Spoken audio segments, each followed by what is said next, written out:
Listening Post East. Now, here is John Daly. In 10 short years, China has surged into the 20th century under the lash of the communists and the spur of a revived jingoistic nationalism. It has become, in this explosive decade, a monolithic force in all of Asia, taking over forcibly in Tibet, probing across India's borders, and pressuring its Southeast Asian neighbors, such as Laos and South Vietnam, with subversion and outright guerrilla raids. China, in fact, has become a world force with enough power to influence the recent collapse at the summit through its insistence on the continuation of the Cold War. China has continually made it clear to the Soviet Union that it needs, as did Russia in its formative days under Stalin, an atmosphere of tension and struggle. The West must be maintained as an ever-present menace to unify communist China's people for the drive to greater goals. Some fairly substantial goals already have been reached. The communists boast that China's world trade has been quadrupled, agricultural output more than doubled, and steel production increased sharply. If true, it is an impressive record for this land that bulks a third larger than these United States with more than 3 times as many people. The statistics are almost as impressive as the harsh figure of 18 million Chinese believed murdered by the communists to reach these goals. This blood-red side of the ledger may be one reason why Beiping does not allow Western newsmen inside the huge Marxist preserve, except on rare occasions. Our State Department in Washington cleared in 1957 and again in 1959 31 American correspondents for travel in China, but Beiping has refused them admittance. We, in turn, retaliate by refusing Chinese communist newsmen admittance to the United States. In addition, over the years, the few reporters from the West who have been admitted to China have found a second visit blocked unless they were friendly to the communist line. This, then, is why Western newsmen go to Hong Kong, the listening post of the East, to get the China story. At the southern end of the long red China coastline, the British Crown colony of Hong Kong, a tiny outpost for the West perched precariously at China's back door. Here, in an area of only 391 square miles, are the refugees, the traders, the old China hands who know the latest news from the north. Most of them are congregated on Hong Kong Island and the tip of the Kowloon Peninsula, both British governed, heavily populated. The rest are in the new territories, also British governed, but these new territories revert to China in 37 years at the expiration of a 99-year lease. The Chinese call it Fragrant Harbor. We call it Hong Kong, a trading center for the Far East for more than 100 years. Below the famed peak lies Victoria City and the magnificent natural harbor. To the north are Kowloon, the new territories, and the mountains of China. Some 80 years ago, a traveler to the Far East wrote, "In Hong Kong, there is ever a great coming and going of people. Today, more than 3 million persons live here, more than 1 million of them refugees from China, and 3 million transients enter and leave the colony each year. About 1% of the residents are British, the rest Chinese. They live cheek by jowl, jammed into the only square miles of terrain suitable for building, creating a population density 16 times that of New York's Manhattan. To make matters even worse, the population is increasing at the rate of more than 150,000 a year, swollen by a heavy birth rate and the steady influx of new refugees from China. The result is a frantic search for space and a constant jostling for jobs and trade. Without trade, Hong Kong would perish. Trade it does. A torrent of goods and valuables pours in and out, most by sea, but some, with China, overland by rail. A fast diesel makes the 25-mile trip from Hong Kong harbor to the frontier in less than an hour, crossing the flats of the new territories. The train stops at the British side at the railroad bridge at Lo Wu. Some of these people are businessmen traveling to Canton. Others are paying a visit to families still in China, called back by birth or death or simple filial affection. A few may be going back to their birthplace for Qing Ming, the annual ceremony of sweeping their ancestors' graves. Most are poor, but they come loaded down with items like pork and noodles. One woman said, "It gets worse every time I go back. I want to cry, but I cannot let my family starve." The communist government of China, plagued by food shortages, does not object. Beyond the red flag, communist China. And there is movement, constant movement, a traffic that is a mixture of tragedy and hope at Lo Wu. ABC reporter Ray Falk found the man who sees it all. Superintendent of British Frontier Police, D.E.W. O'Brien. Superintendent O'Brien, why is this area banned to the general public? Well, we are now standing at Lo Wu railway station, which is situated 25 miles from the urban area of Kowloon. Lo Wu is the actual immigration crossing point on the common frontier with China. The frontier with China extends for a distance of 22 miles, running east between the Loch Machau marshes and to Sato Kok on the extreme east. The area is restricted by the Hong Kong government, and only the residents of the area are permitted inside. This closed area extends 1 mile in depth from the actual frontier line, and anybody who wishes to come in here has to obtain the authority of the Commissioner of Police. Do you have much, if any, trouble along the border? No, the border generally is quite a quiet little spot, and although we get some minor incidents, we do not generally have a lot of trouble here at all. How many people come across each day? Well, there, on the average, there are approximately 1,000 people moving into and back from China every day. These people travel up on trains from Kowloon, but these trains do not actually cross the border line. The trains stop at Lo Wu at this station, and the people alight here and walk across into China. Similarly, the trains coming from Canton to the station immediately on the other side of the border, Samchun, also alight on the Chinese side of the border and walk across into Lo Wu station. There are some trains which do actually cross over the border. These in the main are the freight trains bringing goods from China into Hong Kong. Well, what type of documents are needed? To travel from here to China, the resident of Hong Kong purely needs what is known as a Hong Kong re-entry permit.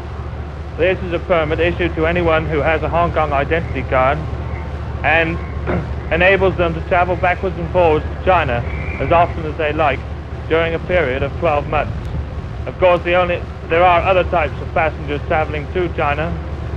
These are people traveling on passports and visas. People leaving China, we do have an immigration quota system working at Lo Wu, and we only allow 50 people to enter the colony from China each day on Chinese re-entry permits. At Lo Wu, an enigma for a Westerner, thousands of Chinese are returning home. Why? One reason. In Indonesia, where there is a Chinese community of 2.5 million, the overseas Chinese are charged with controlling the economy and have been subjected to severe trading strictures. The result? Economic ruin for thousands and migration back to the mainland.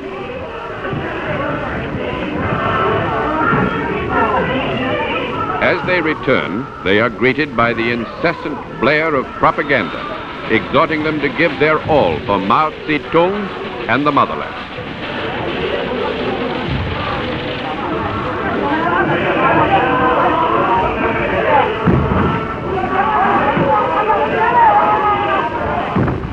Ludlow Wu, Western reporters get only part of the Red China story. The next stop, a return to Hong Kong. Aboard is ABC reporter Walter Peters to interview those who have just left China. Some have carefully planned not to return. One man told why he decided to seek sanctuary in the South. 我要说明，我并不是国民党员，因为中国解放的时候，我才13岁，那时我什么都不懂。 Yes, it is true that the communists have constructed factories and the railroads and the steel mills. But they have done nothing for the people. It is difficult to judge the strength of the communist government. But as I saw no sign of revolt at this time. Personally, I came to Hong Kong because I could no longer stand with the communists. I'm looking for freedom.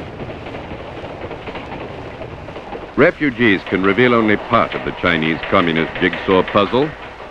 At the Associated Press in Hong Kong, Bureau Chief Forrest Edwards tells Ray Falk how he fits the pieces Mr. together. Edwards, have you been trying to get into communist China? Like all American newspapermen in Hong Kong, yes.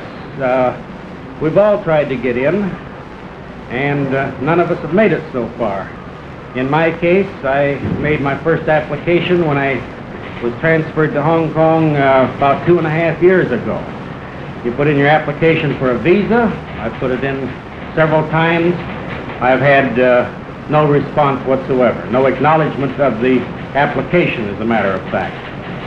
This is the general situation with all the rest of the correspondents. I don't know of any of them who have actually gotten any formal acknowledgement of their application for a visa. Then how do you cover the China story?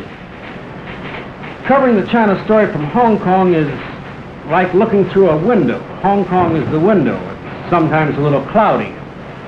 There are three main ways that we try to find out what's going on in China. One is the radio, the Red Chinese radio, which we listen to, which we monitor, which carries a lot of stories, both internal and external, of Chinese news. The second way is through the Red Chinese newspapers and magazines. We get many of their newspapers. Here's one that just came in today. This is Peking People's Daily. We get that daily. We also get the magazines. This is one called China Reconstructs. Our translators, we have a staff of translators, and also other agencies have translators. They go through this looking for the hard news that's contained in it. Frankly, we have to read several thousand words to get a paragraph or so that we consider hard news. That is, hard news as differentiated from the communist line. The third way is through interviewing those Westerners who are able to go into China on visits, some French businessmen, some English businessmen, a few German businessmen, interviewing them when they come out, and also, of course, interviewing the refugees who make their way to Hong Kong after fleeing China. From Radio Beiping, a constant barrage of propaganda. Monitors work day and night, taking it all down. Red China's rewrite of history. In all history, no nation has had a more honorable record in its relations with other countries than has the United States. History, however, cannot be erased at Eisenhower's will. From 1948 to 1958, the United States committed aggression in Latin America on 48 occasions and engineered 14 major coups d'etats to create pro-American dictatorial regimes. In the past year or more, the United States has been engaged in sabotage, attempts at subversion, economic threats, and even outright military intervention. Its armed forces occupying the Panama Canal Zone opened fire on Panama patriots who only sought to recover their own territory. On top of that, the United States has now sent thousands of troops to prop up the crumbling Dominican dictatorship. The broad masses of the Latin American people are well aware of the historical record of U.S. imperialism.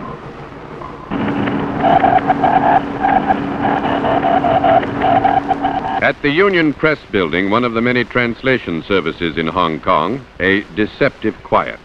Here are received the Chinese provincial newspapers, which reveal much of what goes on inside China. They are carefully read, then ironed for photostating.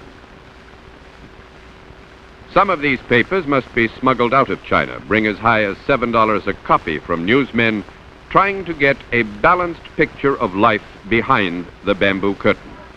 Some of the news about China is fed to the world by the official Chinese Communist news agency, Xinhua, located in one of Hong Kong's more modern buildings. From Xinhua comes the official party line, and most editors ignore the content of its daily file, except for the official government announcements. The Communist Party of Hong Kong publishes 3 daily newspapers. One that lays down the official communist line, another, a mass circulation paper aimed at Hong Kong workers, and still another, an afternoon newspaper for Hong Kong's intellectuals.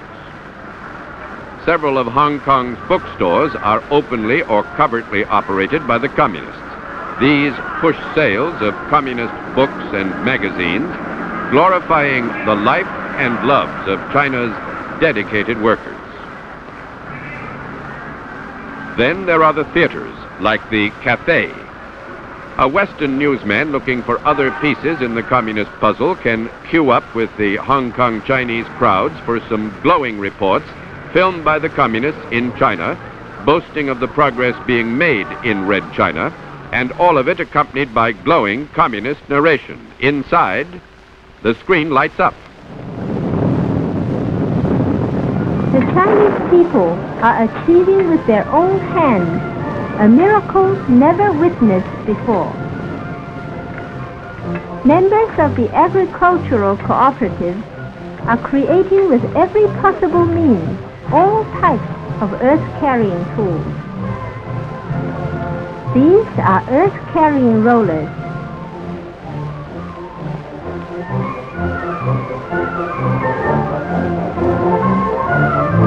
These are cars in air, run on pulleys.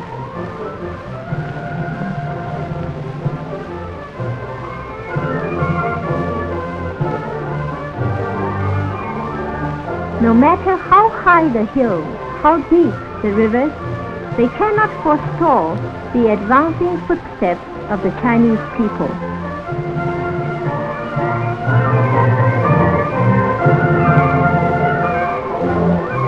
We are going to let rivers fly across and go up high mountains.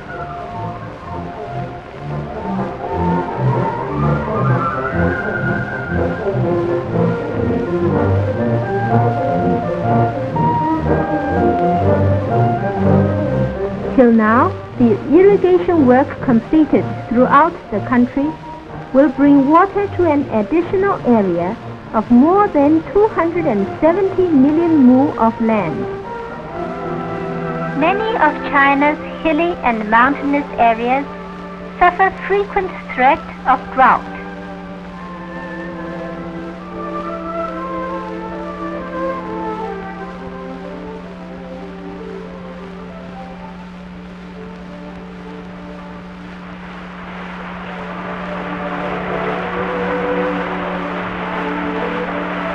Now, in the wide countryside, a great drive to build irrigation works has unfolded. Its aim is to overcome natural disasters and ensure a record harvest this year. This is a scene in Shanxi province. The agricultural cooperative has determined to make the water go uphill.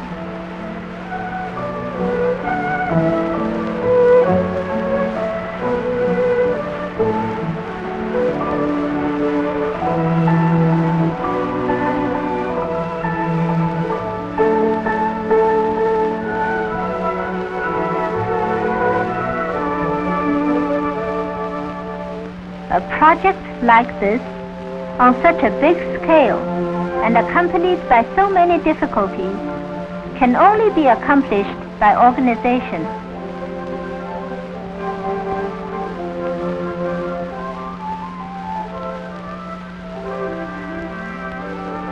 The more people take part, the easier the work. The more united the force, the more effective it is.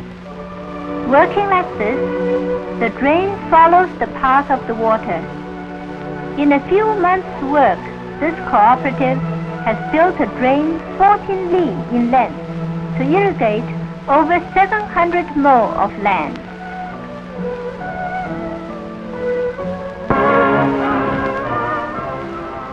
A heavy machine tool factory is being built in Heilongjiang province in northeast China.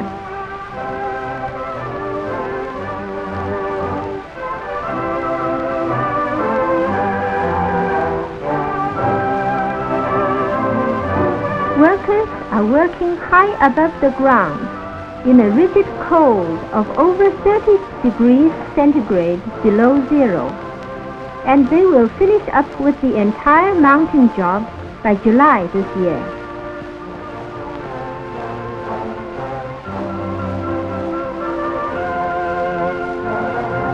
This factory specializes in the production of different kinds of giant-sized machine tools.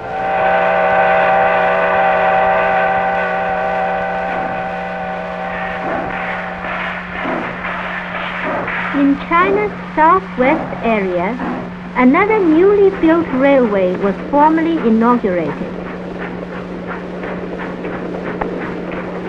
The railway runs from Baoji to Chengdu and is 668 kilometers long.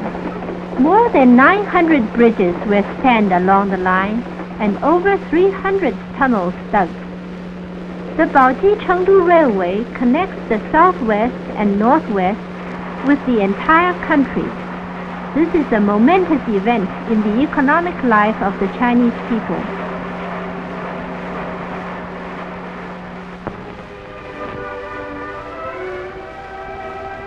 New buses are being designed and built in a Shanghai plant.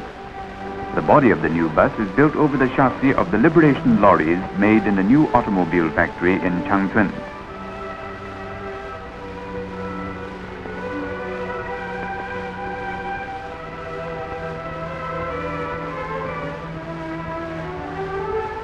The new buses have good, clean lines in design.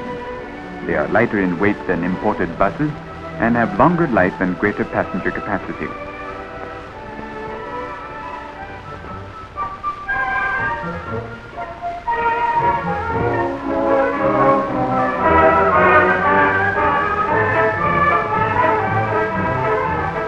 Ticket seller and passengers alike have comfortable seats.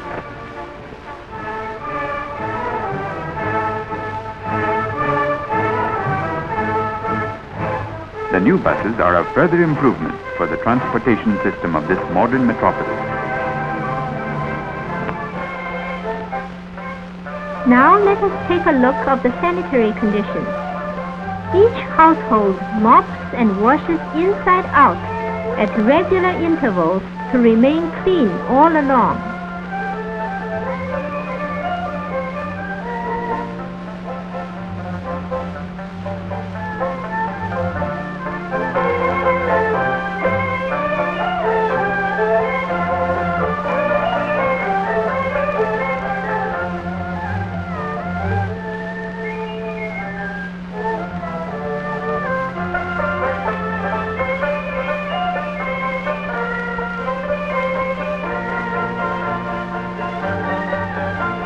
This housewife acts as the head of the Street Residence Committee. She has a high sense of responsibility in sanitary inspection and bears a warm attitude towards everyone so that residents in her area all respect her.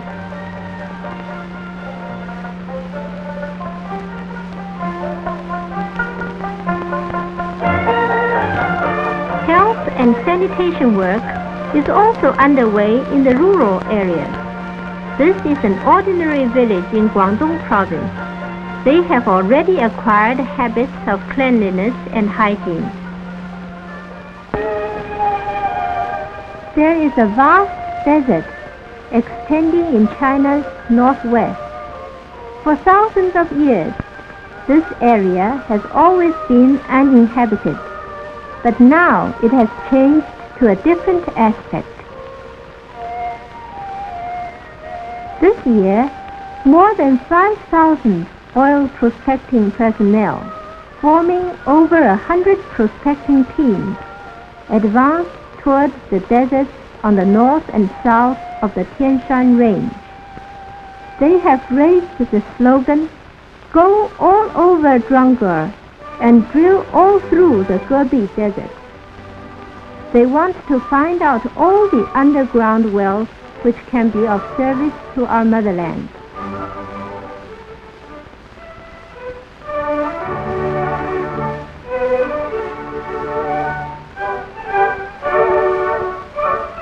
One oil derrick after another marks the regeneration of the extensive desert.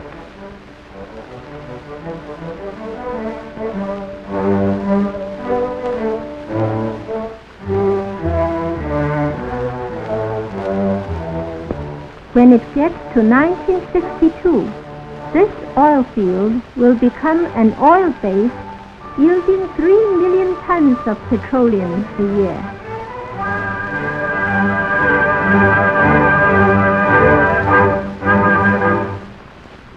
You have just seen film from Communist China with narration prepared by the party's propaganda apparatus. There is no question that China has made material progress since the Communists gained control in 1949. But the film you've just seen says nothing about the cost in human dignity, in human lives.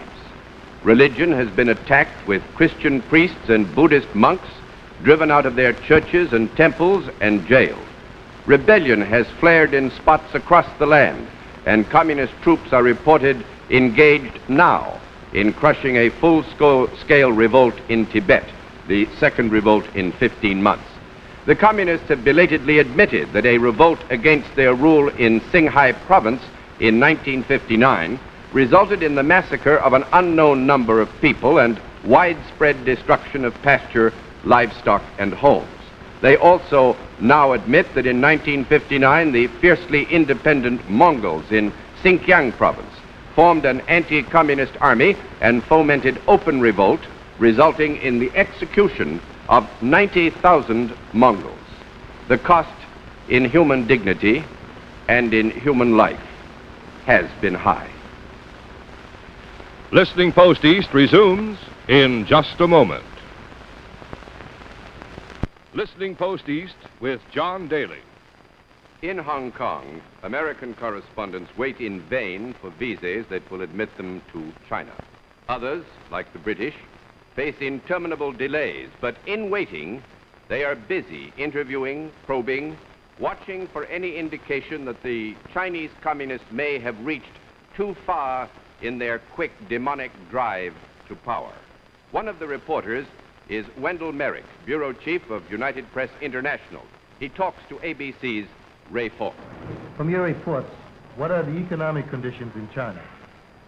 Well, China has had a reasonably successful 1959. Steel production is up, if we can believe their own statistics. Grain production is down by a few million tons. Cotton production is roughly what they expected. Now, last August, they revised their 1959 estimates. And when I say that steel production is up, it's above what they said they anticipated would be the 1959 production on the basis of those August revisions. The same applies to grain and to cotton and to other commodities. Basically, the Chinese economic position is not too strong because of the lack of foreign exchange. Also the fact that the principal imports must come from the communist bloc, who, as best as we can determine, impose some rather harsh conditions to trade. Their loans, the Russians have given Red China approximately $450 million US worth of goods. The rest of the communist bloc in Europe, I'm not sure of the exact figure, but it probably comes close to that. But it's really a drop in the bucket for a nation which has 650 million people. How about the Chinese army? The army, of course, is somewhat annoyed, possibly is the best word. Number one, because they've been used as a police force. They've been used even to till the soil, to harvest crops, which is hardly the duty of the army. They've had to grow their own food in many instances. Now, this has meant that the army has not been able to train its personnel to the extent that they would like to. Also, they have not gotten the modern weapons that they had been either promised or thought they would get in due course because of Peking's preoccupation with expanding heavy and light industry. You can only buy so many pieces of equipment, and military weapons apparently have not had top priority. This doesn't mean that they're a weak military nation by any means. They have anywhere from 2,000 to 3,000 first-class jet fighters and bombers. They have anywhere from 2 to 4 million experienced soldiers. Their navy, of course, is practically non-existent except for one or two old frigates, gunboats, a few American-built landing barges. That's about it. The Army would like to take a more active voice in politics, but it might have been made quite clear in recent months by the Central Committee that the Army is merely an instrument by which the Central Committee of the Communist Party gets its directives carried out, and that the Army itself does not have a positive say in formulation of policy. The picture of China, present and future, is further filled out by other Western reporters in Hong Kong who keep an endless wait for admission to China. Two of them are old China hands, one an American, the other a British subject. Tilman Durden of the New York Times knew China under the nationalists before and after World War II, but has been forced to report on China from Hong Kong since the communist takeover. Richard Hughes of the London Sunday Times got a first-hand look at the Red regime less than 3 years ago and has been waiting since to return. First, Mr. Durden. The feeling I get about Communist China from Hong Kong is that it is very much a going concern. The Peking regime has achieved a very impressive economic buildup at a very heavy cost to the people. It has become an industrial power of considerable weight in the world. The regime is substantially unified. It has an army that gives it effective support. And it seems to be here to stay for quite a long time. We have now seen last year the worst drought, the worst combination of natural calamities in the history of China, so they say. Let us say, if we like, for the last 20 years. Drought, flood, and typhoon. We used to talk in the old days of there being famines in which millions of Chinese died. Now, at least, whatever terrible tyrannies are happening inside China, at least nobody is dying on that large scale of hunger or of hardship. These are hard things to realize when we take Western standards to what is happening inside China. We must, I repeat, consider the Chinese conditions as they existed before the coming of the communists. And while the conditions which for us, as Westerners, are impossible to contemplate, we must consider them in terms of comparison with the Chinese communists. And in Communist China, communism is still not a completely consolidated system. They feel insecure. They feel insecure vis-a-vis the United States. They feel that way down underneath, there are a lot of Chinese who think of the United States and its system as an alternative. That's one reason, one basic ideological reason why Peking is so hostile to the United States. Another is the fact that we protect Taiwan. Communist China regards Taiwan as a part of Chinese territory, and we prevent them from taking it. This arouses their antagonism. There are many other reasons. The United States had strong influence in China before the communists took over. And this influence represents still a latent threat to the regime, and Peking must be hostile to us and hostile to this influence in order to consolidate its power. It's really necessary to oversimplify, it seems to be naturally, talking about your visits to China. The circumstances are that it is not a comparison between China today and the West of today. It's a comparison between China of today and China of yesterday.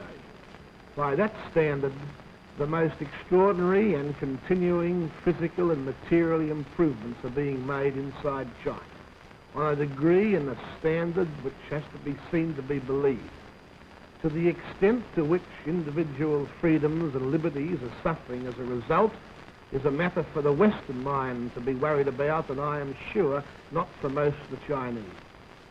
Which makes me emphasize the point again, that to consider or dream about a possible collapse or overthrow of the present regime in China is most absurd nonsense, dangerous nonsense.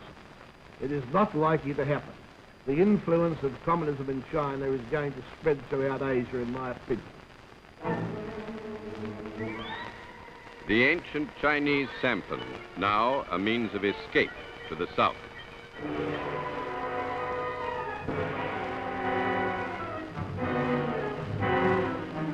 The escapees know the penalty if they are caught by the Reds, imprisonment or death. But still they come, running the Red gunboat blockade to freedom. They find a haven in Hong Kong's tightly packed floating villages of sampans and junks. Conditions are crowded in these coves and bays, but it is a home. Rent is free, and it is better than they knew last week or last year. Literally thousands of these families, large and small, have fled to safety in Hong Kong. In the nearby Portuguese port of Macau, which is also a haven for refugees, more than 1,000 turned up in 1 month. Here they make what they can, fishing, occasionally farm seaweed along the muddy shore. Most importantly, they are free from the hated state collective in China that keeps 80% of their fish catch. Life is lived aboard. The young will die barely knowing the feeling of land beneath their feet. Here, there are two fears: the typhoons that chase them back to port empty-handed from their fishing grounds at sea, and then the fear that their prayers for a full bowl of rice will go unheeded. High in the hills and ravines of Hong Kong, jerry-built shacks of burlap, tin, and tar paper, homes for hundreds of thousands of refugees. Space is at a premium in Hong Kong, rent is high, and the poor flood into the squatter settlements 2,000 to the acre of land. Children are everywhere, many lucky to have a crowded shack to call home. Hong Kong officials estimate that 50,000 children have none and use for their bed the streets. Still, childish laughter is irrepressible. Families of 5 and 6 may share one flimsy shanty with whatever goats, pigs, and chickens they're lucky enough to possess. Refugees contend with a shortage of water, use kerosene or candles for light, and their diet consists mostly of vegetables. During the day, when there is sunlight, there are games to ward off boredom and despair. Here, as in the sampan village, there is fear of the typhoon and of fire, and on Christmas night 1953, it came roaring through the squatter settlement of Shek Kip Mai with devastating speed, clearing 45 acres in a cataclysm of flame. Hong Kong was stunned. It was the worst disaster ever to hit the city, more than matching in fury last week's typhoon that ripped Hong Kong with 135-mile-an-hour winds, killing more than 45 and injuring hundreds. In this fire of 1953, 60,000 men, women, and children were left homeless and hungry.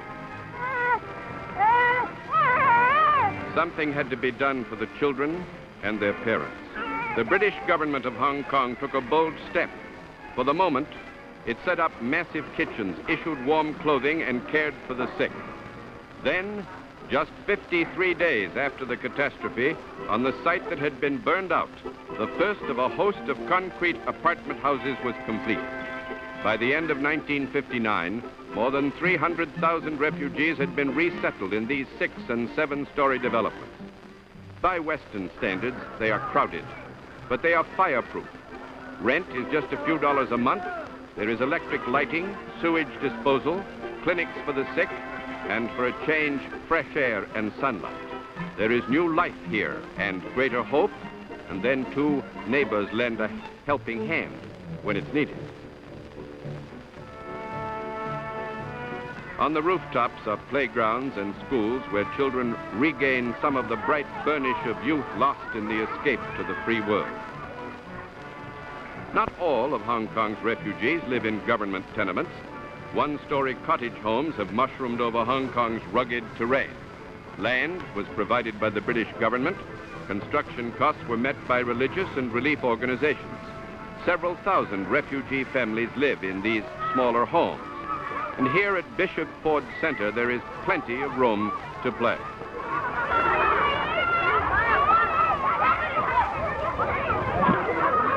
The child, they say, is the father of the man. In Hong Kong, the child is also the yeast in a continuing population explosion. The problem, how to harness this force before it drives the colony to the level of bare subsistence or into the arms of communism. That part of our story after this brief message. The Christian prays for his daily bread.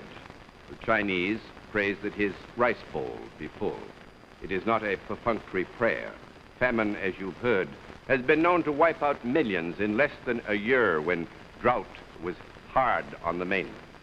The fear of starvation is acquired at birth, and the refugees carry this fear with them as they escape from Red China. In Hong Kong, the need is still acute. Each day, thousands queue up for rice, noodles, occasionally a bit of meat.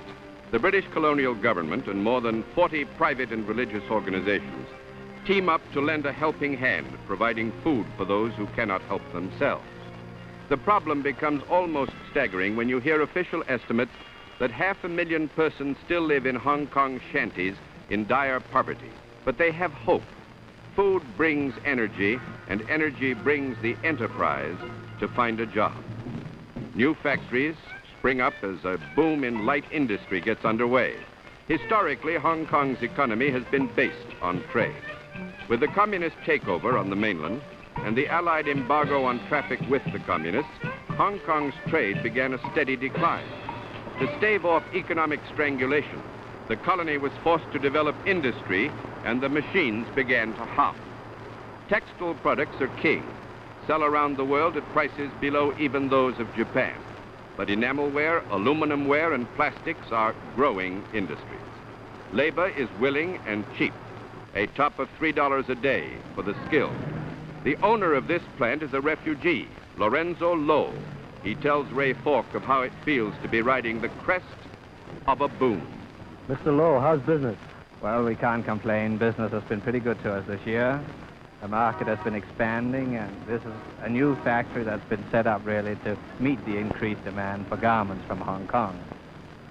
How did you get into the textile business?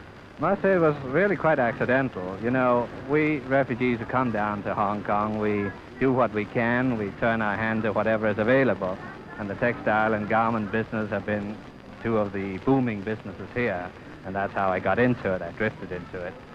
Are all these girls refugees? Well, some of them certainly are. They're all Cantonese. Some of them are native-born in Hong Kong, and quite a number of them are from the mainland.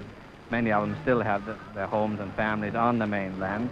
So, but the exact proportion between refugees and native-born Hong Kong, I don't know. We don't look at it that way. Are all the refugee businessmen as successful as you? Well, on the whole, I would say that the businessmen who came down from the north have done very well. I may have been luckier than some, but The boom and the prosperity of Hong Kong has certainly been built up to a very great extent by the businessmen that have come in as refugees from the north. Well, how do you explain the Hong Kong boom? The boom has had many factors, but I would say the main factor of the boom has been the people. The people who have come out from the mainland and the people who are resident in Hong Kong. Hard-working, industrious, and people who have come out here to start a new life, who had the initiative and the enterprise and the desire to be a little more free and to live in a way that they want to live rather than the way they're told to live. How does it feel to have your business so close to the communist border? Well, we don't think too much about it. We carry on from day to day and hope for the best, but we think we're quite safe here for the time being.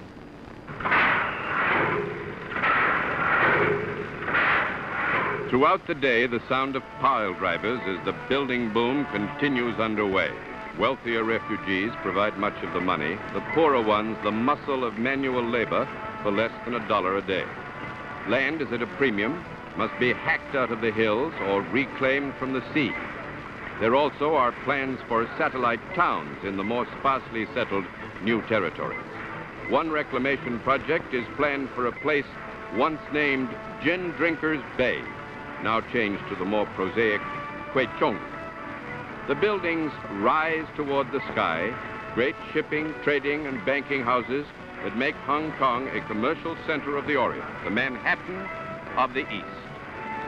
One of Hong Kong's newest buildings is owned and operated by Chinese communists, and it is occupied by the China Products Company. It is one of the busiest department stores in Hong Kong. It is the showplace for communist Chinese goods. Although China desperately needs her consumer goods at home, she has expanded her exports to get currency and to impress the West. Most of these goods are dumped at cut-rate prices, but the Reds still make a profit. Wage rates in communist China are minuscule, and in the state collectives and communes, there are no stockholders demanding dividends. Beyond cavil, Hong Kong is booming and a rich prize. Why don't the communists move in and take over? Ray Falk gets the answer from Ketang Wu. Mr. Wu is the editor of the English language Hong Kong Standard. Now, the communists have been rather aggressive recently, yet they've left Hong Kong alone. How do you explain that? Well, Hong Kong, of course, is very important to them as a place where they can get a large volume of foreign exchange, and they need foreign exchange. This is also the base where they can handle their exports to Southeast Asia. They channel quite a portion of their export products through Hong Kong. This is a city where they send out their workers and agents into Southeast Asia and the Middle East. For one thing, just want to cite that as an example. The people in Hong Kong buy every day approximately $1 million worth, Hong Kong dollars worth, of vegetables alone. That's quite a bit of money. If they took this place over, they would just be feeding Hong Kong with no extra income. Hong Kong, a gigantic warehouse and funnel for trade between East and West, with one of the busiest harbors in the world. Despite a sharp decrease in trade with China, ships from the mainland still pull in loaded with food to feed Hong Kong. The communists, meantime, see trade as the keystone to power and have quadrupled their world exports in 10 years. Within cannon shot of these docks, China lashes her people on for the glory of the motherland. The theme is, man in the multitude is strong, man alone is weak. But even the young need some individual sense of self, and when regimentation becomes too severe, some of them quietly escape and come here.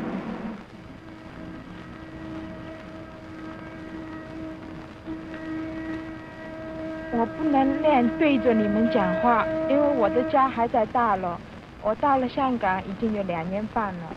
I do not want to show my face because I still have a family in China. I left China 2.5 years ago. I told them I wanted to visit a sick relative. I still receive letters from my family, but the letters say very little. But my mother always asks for food, and I send her butter and dried fish. Sometimes I send cheese, and sometimes biscuits and candy, also cooked pork. My mother has told me nothing about one of my brothers. I had to learn from friends who escaped that he is dead. His body was found in the river with a bullet. I am told he was killed because he tried to escape.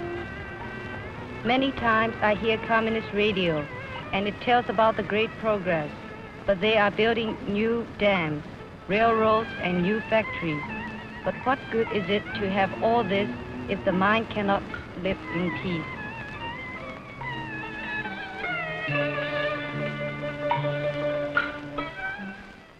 The ideal of peace, so elusive yet as permanently embedded in the fabric of man as the need for worship or for food. At times, it is voiced in a girl's quiet plea, but it may yet again swell into a wild crescendo, bursting the bonds of those who still are not free. In the early days of our nation, following the Battle of Bunker Hill, Daniel Webster said, "If the true spark of liberty be kindled, it will burn. Human agency cannot extinguish it. Like the earth's central fire, it may be smothered for a time, the ocean may overwhelm it, mountains may press it down, but its inherent and unconquerable force will heave both the ocean and land, and at some time or other, in some place or other, the volcano will break out and flame up to heaven." To this thought, China's communist masters might well pay heed. Good night and a good tomorrow.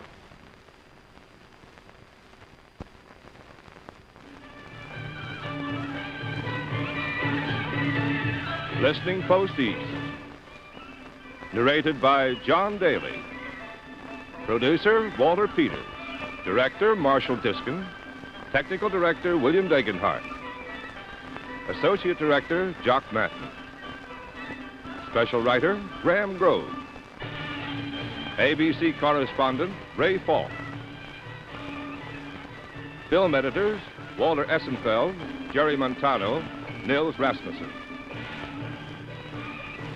Don Dowd speaking.